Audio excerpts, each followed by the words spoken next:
My name is James, and I learned the hard way that being taken for granted can be a powerful motivator.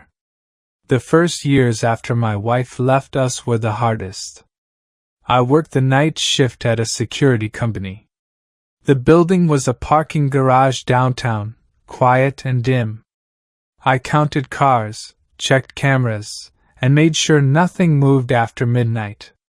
When the sun rose, I changed into a faded work shirt and drove to the city center to fix leaky faucets, squeaky doors, and broken windows for anyone who needed help. My hands were always dirty, my shoulders always sore. On weekends I set up a small table at the flea market near the river. I brought a battered folding chair, a stack of old lamps, a couple of coffee tables, and an old wooden chest that held a few vintage radios. I sold furniture that I repaired during the week. Some days I made $50, some days $200.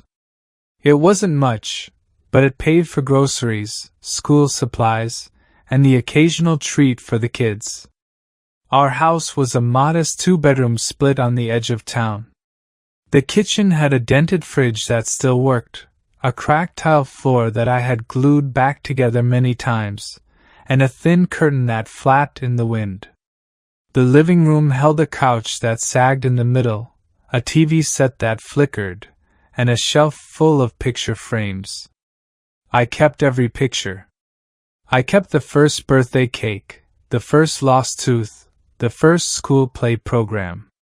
I kept the handwritten notes they gave me when they were little, the drawings they made with crayons, the thank you cards for fixing a broken bike. I kept them all in a wooden box under the bed. When the kids turned 16, they started to drift.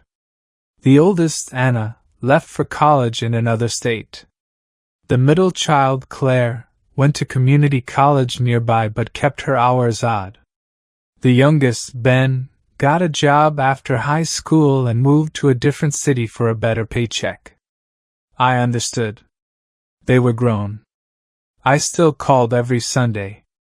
I still sent a birthday card to each of them. Even when the cards stopped coming back. The first sign that I was being left out came in the form of a text. It was a short, simple note from Ben. Hey Dad, I'm moving to the new office downtown. Got a new place next month. I replied, Congrats. Let me know if you need help moving. He said he would. I thought that was kindness. The next week I received a trimmed flyer for a new gym and a note with his new address. I mailed him a small care package with protein bars and a handwritten note. He never wrote back. A few months later, I called Claire to ask how her semester was going. She answered, Busy, Dad. I barely have time. I tried to schedule a video call. She said she was too tired. Her response was polite but distant. I tried to keep the peace. I kept an old mattress on the couch for any of them who wanted to stay over. I cleaned the house, paid the bills, and never complained, even when their calls became sparse. I thought the distance was normal for grown children. I thought I was doing enough. The final straw hit like a cold wind on a December morning. I was alone in the kitchen, pouring coffee into a chipped mug. The kettle whistled, and I heard the phone buzz. It was a call from Anna. Dad, we're doing a family cruise. All of us. You should come. It'll be like old times, she said, her voice bright but with an edge I couldn't read. My heart raced. The cruise would be in the Caribbean, a week at sea, a reminder of the summer vacations we used to take when I was still married. I felt the old excitement. I thought of the bright sun on the deck, the sound of waves, the chance to see my children together again. I asked, When does it leave? The 20th of December. I booked everything. I'll send you the details. We'll meet at the airport, and everything will be ready. she said. I hung up. I went to the small wooden drawer where I kept my passport. I pulled it out, dusted it off, and saw that it needed a new visa. I called the embassy. I filled out the forms. I went to the bank, withdrew $3,000, and bought a new suit. I set aside 3 days to pack my clothes, my old watch, my favorite book. I imagined the smile on each of their faces when we met in the lounge and walked onto the deck together. The night before the cruise, I called Claire. "Dad, I won't be able to go. My schedule is too tight," she said, letting out a soft sigh. "I understand," I replied, keeping my voice even. I called Ben. He answered with a quick, "Hey, Dad." He laughed. "I wish I could, but my work just started a new shift. I can't take time off." I tried not to feel the sting. I reminded myself that they were busy. I reminded myself that I had always given them everything. The day of the cruise, the airport was bright and busy. I stood near the sliding doors, cufflinks gleaming in the cold air. My suitcase was by my side, a battered black case that had seen many trips. A gentle voice called my name. "It's me," said Claire, waving a bag as she arrived. She handed me a manila envelope. I opened it. Inside, a short note. "About the trip. The kids decided they want something more private. You understand, right? You're not exactly comfortable on boats. And we didn't want to spend the money." My breath caught. My mind tried to find a calm answer. I asked, "What does that mean?" Claire didn't answer. She just shook her head and walked away. The security guard at the gate asked for my ticket. I realized I didn't have one. I felt my hands tremble, the weight of the suitcase suddenly too much. Later that night, my phone buzzed with a text from Ben. "Sorry, Dad. Maybe next year. Don't wait up." I stared at the screen. I felt the old grief rise, the pain of loss that never fully left. I felt my chest tighten. I looked at the folder of cards and pictures on my bedside table. I saw the birthday cards from each of them when they were younger, the crayon drawings of houses, the love notes. I saw the more recent cards that said, "Hope you're well." I felt the empty space that had been growing for years. What I didn't tell anyone was that I had been keeping track of all of this. For the last 10 years I had a small metal box in the attic. Inside I stored every report card, every drawing, every birthday card, and also every card they stopped sending after they turned 18. I kept a diary of each ignored call, each short text, each excuse. I kept receipts for every expense I paid for them, school supplies, medical bills, car repairs. I kept the flight receipts for a few trips I took to visit them when they were adults. I kept a folder with a letter I had written to a lawyer 6 years ago, describing my life, my sacrifices, and my worries that my children might one day see me as a burden. I had also been working extra jobs after my second job as a handyman closed. I fixed kitchen appliances for a small restaurant downtown. I did odd jobs for neighbors, and I sold some refurbished furniture online. I put the money into a separate savings account at a community bank. The account was under my name only. Over time it grew enough to cover a $3,000 trip, plus a cushion. When the envelope was handed to me, I felt a strange calm. I pulled the folder of cards out and placed it on the floor. I glanced at the envelope again. I realized that this was more than a simple disappointment. It was a betrayal.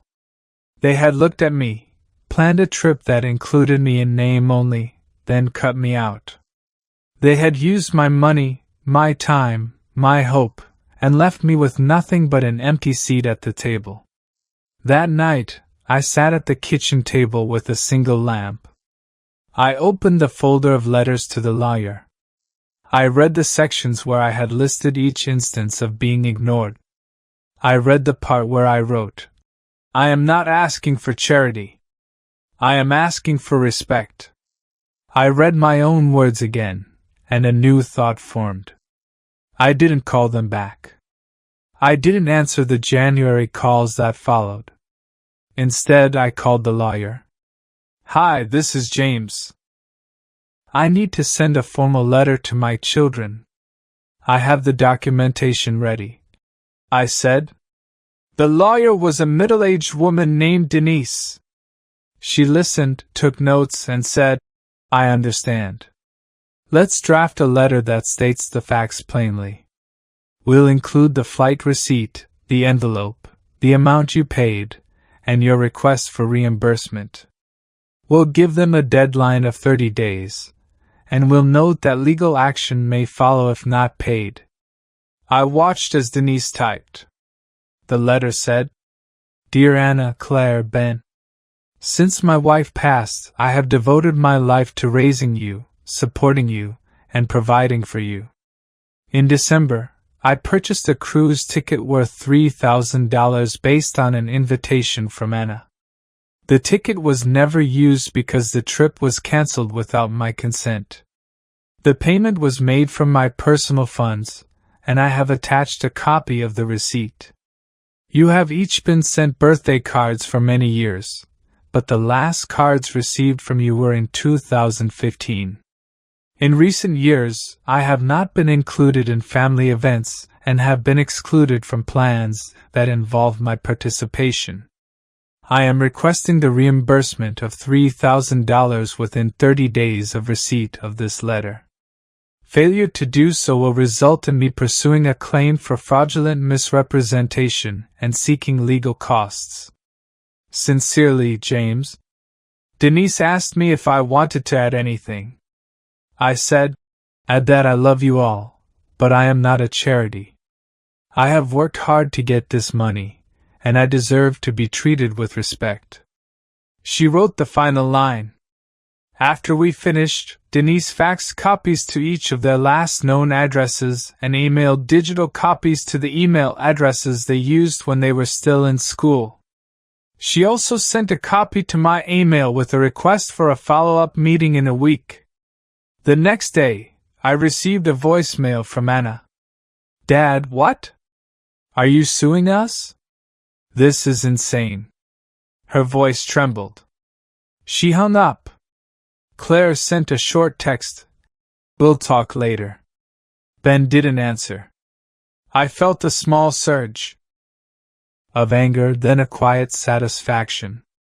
The people who had dismissed me now had a paper in their hands demanding repayment. It was not about the money. It was about being seen. For a week I kept to my routine.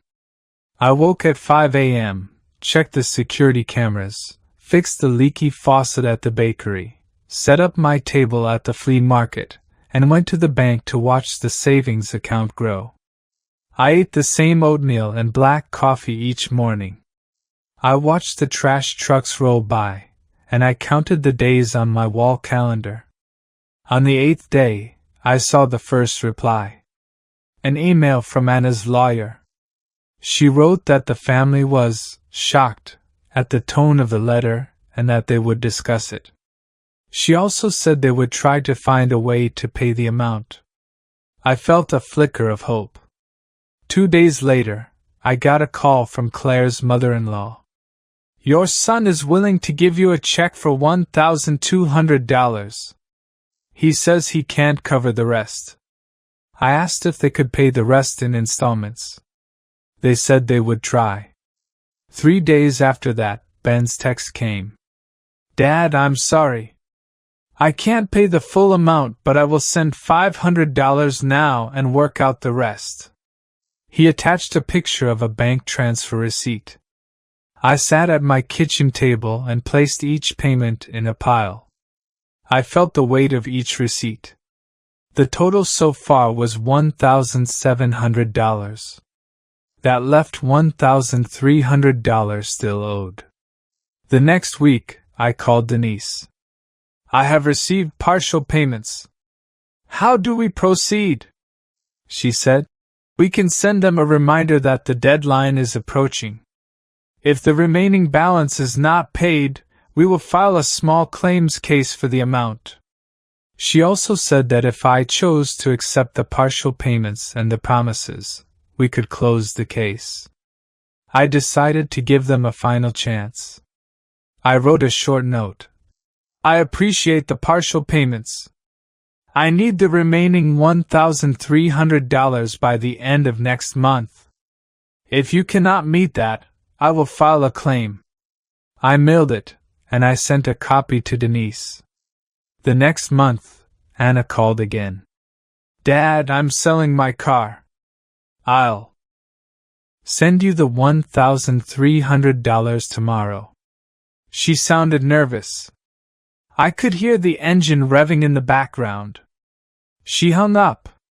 The following day, the bank statement showed a deposit of $1,300 from an account with a different name. I checked the details. It was from Anna's loan officer. She had taken a loan, sold her car, and sent the money. When I received the final check, I felt a strange relief. The money was back in my account, but the emotional weight was heavier. I had taken a step that no one expected. I had forced the conversation. I had forced them to see a line I had drawn. The next day, the house was quiet. No calls, no texts. Only the ticking of the clock. I went to the flea market. A man bought an old wooden chest that I had restored. He smiled. Good work, he said. I smiled back. I thought about the future. 2 weeks later, I saw a car pull up outside my house. A familiar red sedan. Claire stepped out, carrying a tote bag. Ben followed, holding a small box with a cake. Anna arrived last, her hair in a ponytail, a gentle smile on her face. Dad, Claire said, can we come in? She hesitated, then added, we missed you. I opened the door. Inside was the warmth of a family that had been absent for years. Anna placed the cake on the table. Ben set the box down, and I heard the click of a lighter as he lit candles. The three of them sat across from me. The room smelled of fresh coffee and cinnamon. Dad, Ben said, we're sorry for how we acted. We didn't realize how much it hurt you. We wanted to think we were being practical. Anna added, but we were selfish. Claire put her hand on mine. We didn't want you to feel left out, but we also didn't want to spend the money. We thought we were being responsible. It wasn't right. I listened. I felt a mixture of sadness and relief. I didn't need to say much. The seats at the table were filled. The plates were set. The conversation flowed gently. We talked about my old days as a security guard, about Claire's new job as a nurse, about Ben's apartment in the city, about Anna's art gallery opening. After dinner they stayed. The kids, my grandchildren, ran around the living room, laughing. The old sofa creaked under their weight. The lamp we had kept on the nightstand lit the room with a soft glow. I realized that the money I had taken back had not changed the love in the house, but the act of confronting them had forced them to see me again. Over the next 6 months, the visits became regular. Not just for holidays.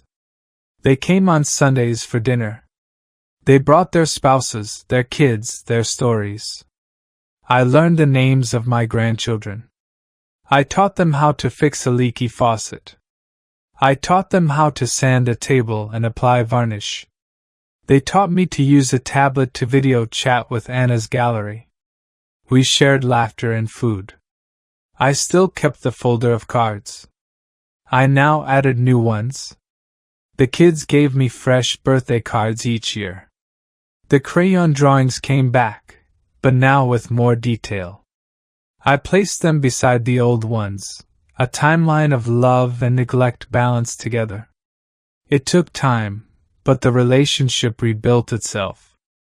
I got back my Sunday dinners, something I thought I had lost forever. I learned that the act of asking for respect can be a lesson to others, not just a punishment.